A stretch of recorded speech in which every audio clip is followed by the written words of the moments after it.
प्रयागराज में महाकुंभ मेला अपनी भव्यता और अद्वितीय परंपरा के लिए विश्व भर में प्रसिद्ध है। हर 12 वर्षों में आयोजित होने वाले इस मेले का धार्मिक, आध्यात्मिक और सांस्कृतिक महत्व अनमोल है।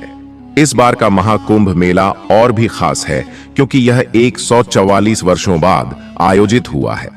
लाखों श्रद्धालु और साधु संत संगम तट पर एकत्रित होकर गंगा, यमुना और पौराणिक सरस्वती नदी के पवित्र जल में स्नान कर अपने जीवन के पापों से मुक्ति पाने और मोक्ष की प्राप्ति का मार्ग प्रशस्त कर रहे हैं। देश विदेश से 60 से 70 करोड़ लोग इस महाकुंभ मेले में भाग लेने पहुंचे हैं। यहां तक कि देश के बड़े नेता और अभिनेता भी इस पवित्र अवसर पर संगम में डुबकी लगा रहे हैं। महाकुंभ में स्नान का महत्व केवल धार्मिक मान्यता तक ही सीमित नहीं है, बल्कि इसे आध्यात्मिक ऊर्जा और आत्मिक शुद्धि का प्रतीक भी माना जाता है।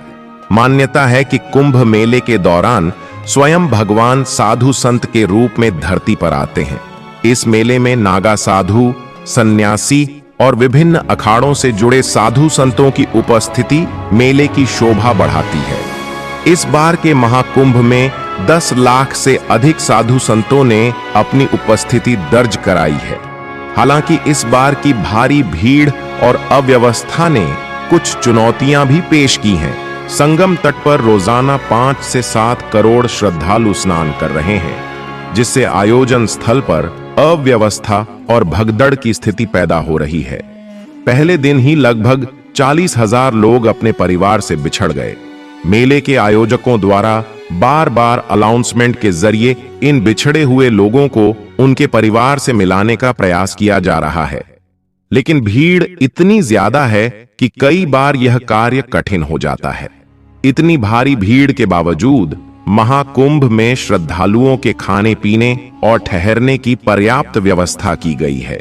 साधु संतों और विभिन्न धार्मिक संगठनों द्वारा जगह जगह भंडारे का आयोजन किया जा रहा है, जहां हर आने वाले को निशुल्क भोजन कराया जा रहा है।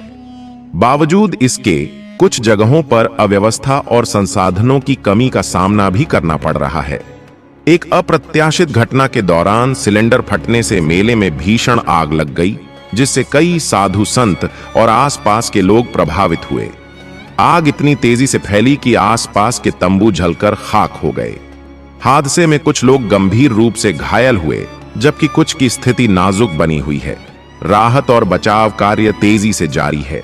फायर ब्रिगेड और स्थानीय प्रशासन ने स्थिति को नियंत्रित करने के लिए तत्काल कार्रवाई की, लेकिन तब तक भारी नुकसान हो चुका था। मुख्यमंत्री योगी आदित्यनाथ ने इस घटना पर गहरा दुख व्यक्त किया है और सुरक्षा व्यवस्थाओं को और कड़ा करने के निर्देश दिए हैं। भीड़ भाड़ की स्थिति को देखते हुए प्रशासन ने श्रद्धालुओं से अपील की है कि वे अपने परिवार के साथ सतर्कता बरतें और एक दूसरे का ध्यान रखें। मेले में खोने की घटनाएं आम होती जा रही हैं और प्रशासन इसके समाधान के लिए हर संभव प्रयास कर रहा है। सीएम योगी ने यह भी आश्वासन दिया है कि मेले की व्यवस्थाओं को और बेहतर बनाने और सुरक्षा सुनिश्चित करने के लिए हर कदम उठाया जाएगा। महाकुंभ का यह मेला केवल धार्मिक आयोजन नहीं, बल्कि मानवता और समर्पण का प्रतीक भी है। यहां आकर लोग केवल अपने पापों से मुक्ति नहीं पाते, बल्कि आपसी भाईचारे और सांस्कृतिक एकता का अनुभव भी करते हैं। हालांकि इस मेले की सफलता सुनिश्चित करने के लिए प्रशासन और श्रद्धालुओं दोनों को मिलकर प्रयास करना होगा।